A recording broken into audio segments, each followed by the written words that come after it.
Morning, Fraser. I'm assuming you can see me because I can't even see the camera right now. It's still a little bit dark. But it's Thursday morning, about 7:30. I'm here for men's group. A couple guys are here already, Keith and Ward. So I'm gonna go in and chat, and we're gonna have men's group. And then yeah, I'm not sure what's going on for the day, but we'll figure it out. Hey, Keith. Hey. Want to say hi to Fraser? Hey, Fraser.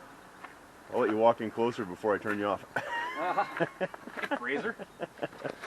There we go. We're gonna go in.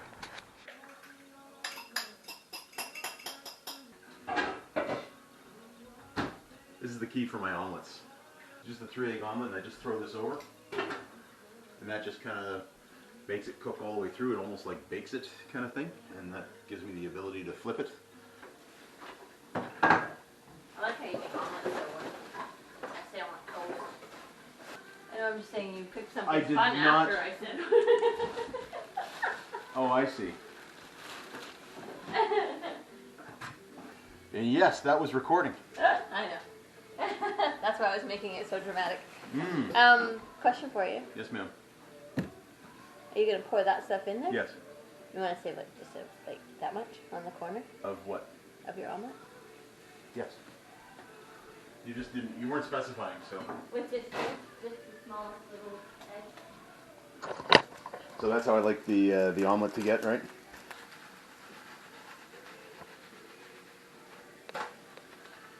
There we go. You're my omelet hero. She says I'm her omelet hero. Not sure what that means. Allie wants a parchment. She wants a parchment done, so I'm going to make a parchment. Very specifically, she wanted this. So I just printed this, and I'm going to make parchment of it. Parchment, what does that mean, parchment? I'm going to make it look like old style paper parchment.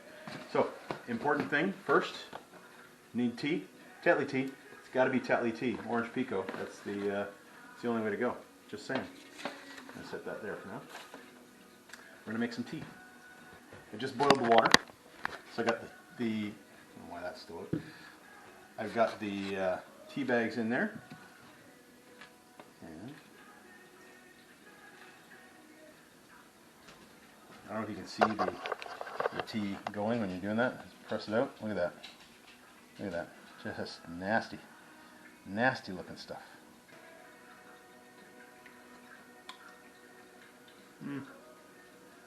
Almost ready. It all goes by taste. Making parchment is totally by taste. I do believe that. Oh yeah. Totally. Squeeze it out. A little warm.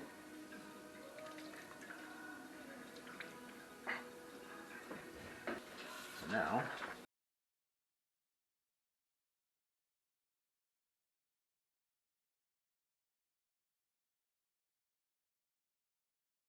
Right, so we leave that in there for a little bit, and that kind of, I'll swish it around a little bit here and there, but that will age the paper.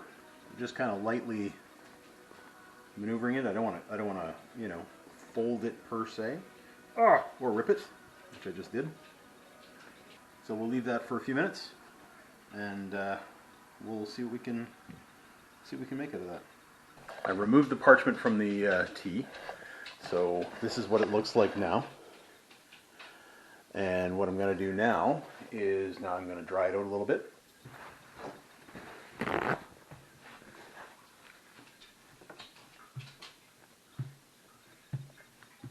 You know what you're thinking. Why would I possibly have a hairdryer? Sometimes you just never know. You know, I'm just saying. You got to be prepared for everything, right? Because I want to give it a little bit of a curl, right?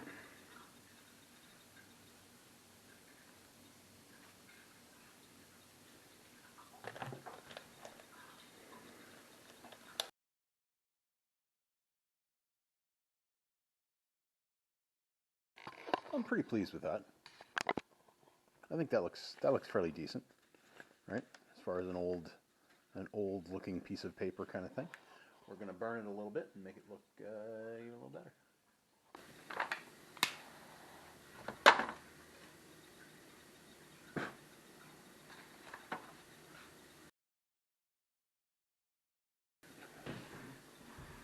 some windows. Smoke out. Because man, I tell you, if the alarm goes off, then, you know, I'm toast.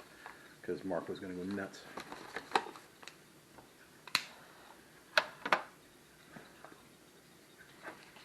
It's not sketchy at all, is it?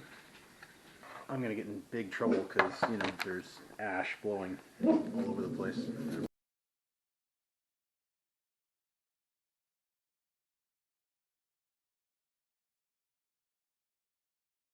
So, not bad. That looks fairly decent.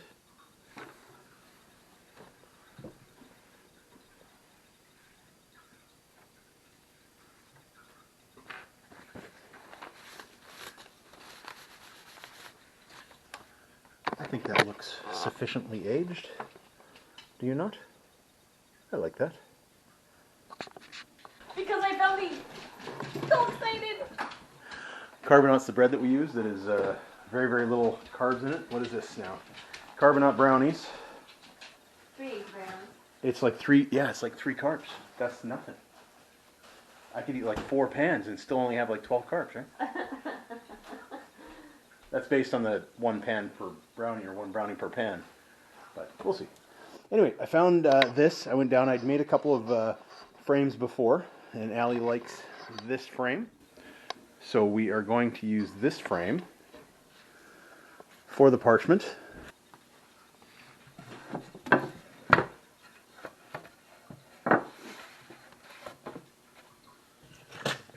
This.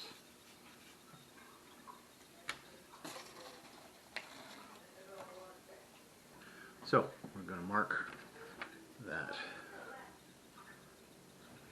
You know how I do things by now. You know that everything is very precise.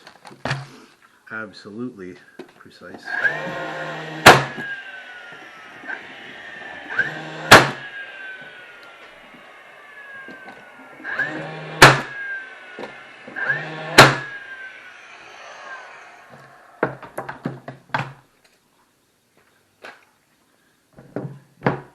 And totally well planned out and thought out.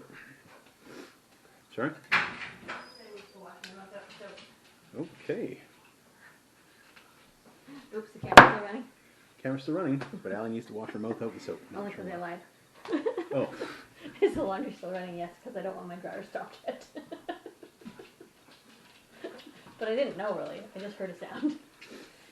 So technically in the beginning it wasn't a lie. I just didn't choose to go tell the she was after. Is anybody else totally appalled? Or does anybody else like me just not care? It is good. Thanks, honey. For?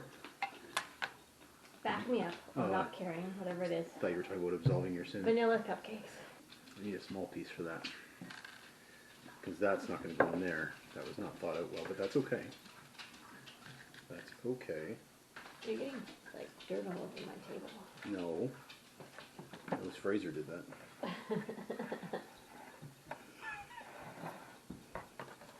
Sorry, bud, if you're going to hang out with me, you're going to get blamed for stuff. That's just the way it is.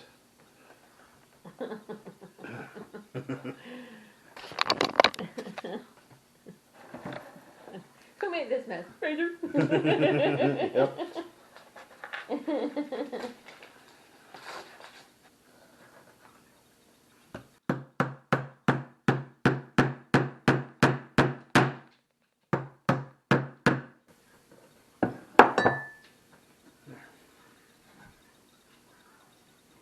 This is just in case, you know, somebody sees it from this angle kind of thing, right? Which is not likely. I got. Oh, I'm liking it a lot. I'm liking it a lot.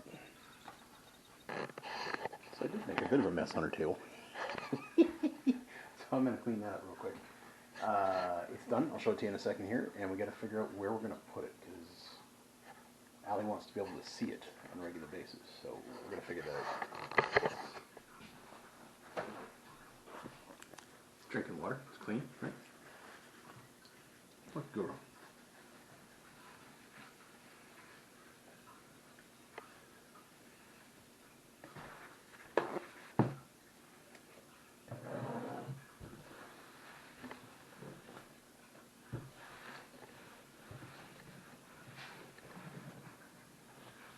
Good as new. So there's the finished product. I like it. I'm happy with it. I got a couple of mini nails in there to make it look like it's been posted. I had to grind it on the back. This frame was originally for something else, and these were supposed to simulate bullet holes.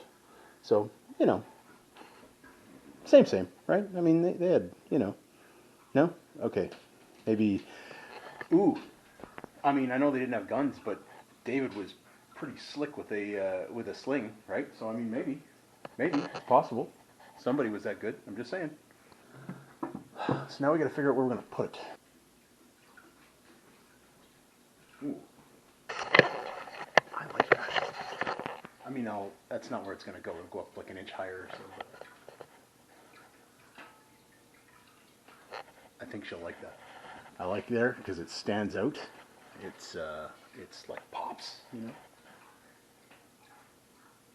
I like it. We'll see we won't say anything. We'll just see what she says when she comes in. She comes up. See if I can do this. I'll set you up on you're getting set up on the staple. You never know. She's always looking for the camera nowadays, right? Ooh, I like that. I like it. Like that then? Put the keys in there. Well, I'm going to put it up a little bit higher, but I wanted to see if you liked it there. Yep. It's like satisfactory, or if you like it. Perfect. I think that'd be good. Absolutely perfect. Stop staring at me! Fraser!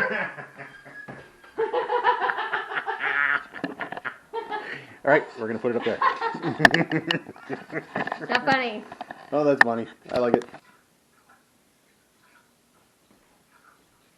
I figure there, you'll see it, right? You said you wanted to see Yeah, it. because I wanted it like in the kitchen if it was smaller, so that's perfect. So you wanted it small? No. You're a go big or go home kind of guy, so. I kind of knew when asking you what size it would be. Yeah, well, I mean, I've got to read it too, right? So if I've got to read it, then it's got to be, you know. Grandpa size. Yeah. Extra large font. I'm quite happy with that. It turned out well. Hey, Al? Yeah. Merry Christmas. Oh, thanks. Now you one up me. I got it up. Oh, she did too. There you go. See, I got you the gift just in time. See? Phew. Woo! Saves our bacon, both of us. Hey, Fraser. So did men's breakfast this morning. It was good seeing the boys there, and it's good seeing them every week, right? Like giving them a hard time and some good chats go on. Then we went out after men's group, did a little bit of Christmas shopping. Then we came home and I started working on that parchment that Allie wanted me to do. So yeah, Allie had a specific parchment in mind that she wanted, so I, you know, made one up on the computer there, and she told me what she wanted to tweak it a little bit, so tweaked it to the way where she wanted it to go, and then it was all mine. And then the artistry takes over. Yeah, I don't know. I looked that up like a year and a half ago or something like that, and how to do that kind of stuff. And yeah, I just like it. I just like playing with it. It's funny that the tea will do that, make it look, you know, oldish and wrinkle it a little bit, and then give it that burnt look and stuff. And yeah, it's just fun, right? Just playing around. And it was nice that I had the frame already done, so I didn't have to mess around with pulling out the saws or anything like that. But so that's all good. And I think it turned out nice. I like the way it turned out. It's rustic, but it's being a darker frame and darker background. It sits nice on the white wall, so it's kind of works out nicely. So, oh yeah, and I made breakfast in there too. Yeah, you got to see my omelet making abilities, my flipping. I like to flip the pancakes and stuff like that. Yeah, I've got some other. I did dinner tonight as well. We did burgers. And I did them properly this time, but I don't know that I've got enough space on there to put that on tonight, so I will probably put that onto tomorrow's. Feels a little bit like cheating if I put today's onto tomorrow's, but man, sometimes there's some fun stuff in there, right? So I don't want to lose it. I don't want to waste it. It's just all of this, you know. You just gotta, you know. But anyway, so I wanted to share with you tonight. I wanted to share with you out of the Gospel of Luke in the New Testament. It's chapter 15, verse 11 to 24. Jesus was teaching. Jesus continued, "There was a man who had 2 sons. The younger one said to the father, 'Father, give me my share of the estate.' So he divided his property between them. Not long after that, the youngest son got together all he had, set off for a distant country, and there squandered his wealth in wild living. After he had spent everything, there was a severe famine in that whole country, and he began to be in need. So he went and hired himself out to a citizen of that country, who sent him to his fields to feed pigs. He longed to fill his stomach with the pods that the pigs were eating, but no one gave him anything. When he came to his senses, he said, 'How many of my father's hired men have food to spare, and here I am starving to death? I will set out and go back to my father and say to him, Father, I have sinned against heaven and against you. I am no longer worthy to be called your son. Make me like one of your hired men.' So he got up and he went to his father. But while he was still a long way off, his father saw him and was filled with compassion for him. He ran to his son, threw his arms around him, and kissed him. The son said to him, 'Father, I have sinned against heaven and against you. I am no longer worthy to be called your son.' But the father said to his servants, 'Quick, bring the best robe and put it on him. Put a ring on his finger and sandals on his feet. Bring the fattened calf and kill it. Let's have a feast and celebrate. This son of mine that was dead is now alive. He was lost and now he's found.' So they began to celebrate." So this story, this young man wants all that he's owed. Wants what's owed to him. So his father gives it to him. There you go. Separates the assets in whatever way that he does and gives it to his younger son. The younger son takes off. Goes and wastes all his money. Blows it on whatever. We can only imagine, right? Wild living. And he's sitting there. And now you have to understand that this would have been a picture of an Israelite father and sons. And Israelites won't go near pigs. They won't eat pigs. They won't farm pigs because they're considered an unclean animal. So the fact that this son hired himself out and he was cleaning or not cleaning pigs, he was slopping pigs, would be the lowest of the lowest of the lowest point that this guy could get to, kind of thing. Especially, his father would have been wealthy and, obviously had servants and land and all sorts of stuff. But now this guy is down in the dumps and down in the dirt, and he has to be sitting there slopping these pigs, thinking that all is lost. His life is done. He's just finished. Depression, frustration, probably anger at himself, all sorts of things. Are you quite finished there? Sorry about the dog scratching, doing the whole thing. So anyway, the son is sitting there. I can imagine he's sitting there very depressed.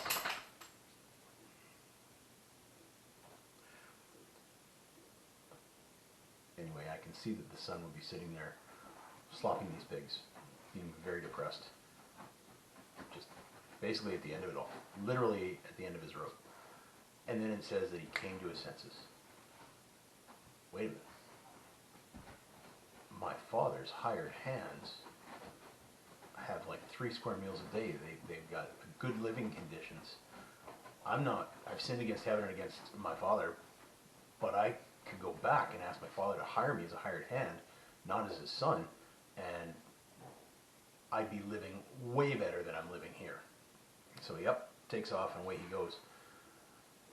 Now, the Bible says that his father saw him a long way off. So there's no doubt in my mind that the father was watching and looking for this son. Like every day he's probably out there looking, trying to see, looking for his son to come back, right? When he sees his son from a long way off, he doesn't sit back and say, "Oh yeah, here he comes. Can't wait. Yep, it's about time. I thought you'd screw up and I thought you'd, be coming back, crawling back to me." No, he didn't do any of that. He saw his son from a long way off and he ran to his son, threw his arms around him. I can just picture a big bear hug. Kissed him.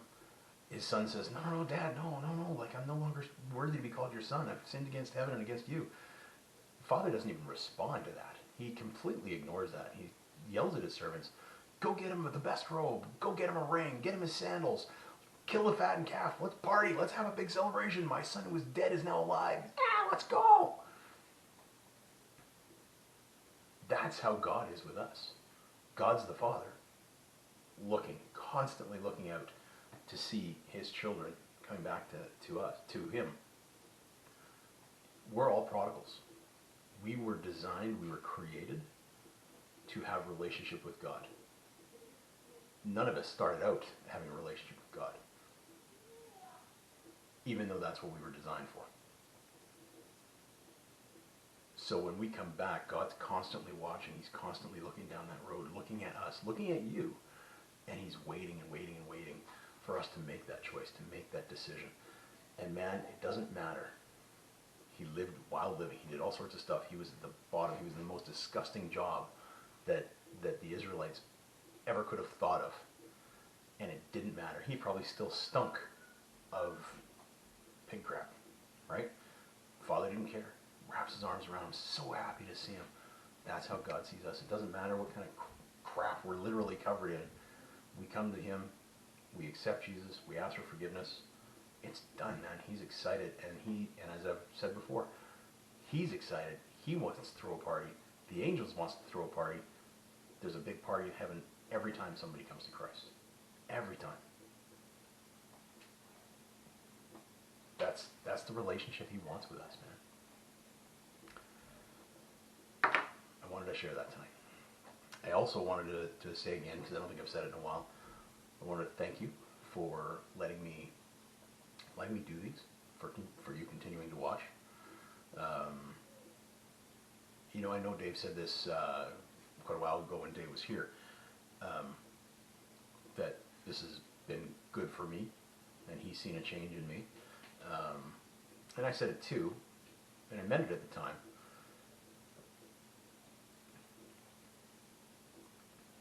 But I don't think I truly appreciated how much this is helping me, how much therapy this is for me. You've given me a purpose, right? So I'm doing this, and I'm doing this every day, and I'm loving it, man. And again, I know it's video, but it feels like you're right here. It feels like you're hanging out with me, man, and I hope it feels the same way for you. So it really does give me a purpose. And it's helping me a lot, and I look forward to doing this daily. I enjoy doing this daily. I also look forward to seeing you. I look forward to the hope of seeing you. In the spring, I know we've got this little speed bump going on right now with our daughter-in-law having a baby in a month. So we're going to be around here for that and making sure that things are all smooth. And once things smooth out there with her and the baby, we want to come out and visit, man. Or we want you guys to come out here, or both. We're good with either. But man, I live for that hope right now of seeing you again, and you and me co-hosting Fishing with Fraser, or multiples Fishing with Fraser videos. I look forward to that. I look forward every day to doing this because of you, and I look forward to seeing you and going and hanging out with you and fishing with you. That's what I look forward to. So I'm glad you're still here. Glad you're still hanging on. I hope you hang on for a while more. I'm still praying for complete healing for you. I'm praying for another 15 years for you of complete restoration. But I'm appreciative of every day that you're still here, and I look forward to doing this for you every day. So I hope it's helping you as well. Dude, I'm sitting here editing the video, and I'm listening again to what I've said, and I had no idea how much wisdom I had. But in all seriousness, I'm listening to the video, and it I knew what I was saying, but it was like it actually dawned on me. It was like, can't even explain it. It was like a light bulb literally went off. I talked yesterday or the day before about purpose, and yeah, it was yesterday. God wasn't finished with Elijah, and I said, God maybe still has a purpose for you. God still has work for you to do here. And it literally was a light bulb went off, and I honestly believe that your purpose here is me. I know that right now you can't do what you used to do. You probably can't do a lot of things you used to do, man. And you're probably feeling purposeless, and you're probably feeling, in a lot of ways, useless, which I don't believe that you are, but that's probably how you're feeling as a guy. But the reality is, man, is that in all seriousness, I honestly believe that your purpose right now is me and helping me. I cannot explain to you how much this is helping me. If you talk to anybody that knows me and has known me for the past several years, they will tell you that I am not the same person that I was when I started doing this stuff. This has helped me immensely. So I do believe God has a purpose for your life. And right now, his purpose for you is continuing to help me by allowing me to do this. Again, I can't express. When we get together in person, it will be very cool to tell you a lot more that I'm not necessarily going to say, on video. But I'll share much more of my story in detail, and this is again helping me like you wouldn't believe. And so you do have a purpose. You absolutely have a purpose. Keep hanging in, man, because you are literally saving my life and bringing me back to a place where I haven't been in a very, very long time. My nephew Kyle texted me last week or a few days ago, whatever, and said, it's nice watching the videos because it reminds me of what you were before, or who you were before, and it meant a lot to me. And I'm just realizing now, going back, doing the editing and watching this, that that is your purpose, dude. And I appreciate you very much. I appreciate you both, you and Daniela both. I love you both. And I cannot wait to visit with you guys. Hang on, man. Hang in there. I'm still praying for healing. I appreciate what you're doing for me. If you get to a point where you feel purposeless or useless, watch one of the videos again, man, and watch one of the original ones, and watch now, and just see if you can see a difference. I don't know, man, but again, I appreciate what you've done for me. Plain and simple. So, thank you. Again, I love you guys. I pray for you guys every day. I miss you guys. God loves you. And I will post more tomorrow.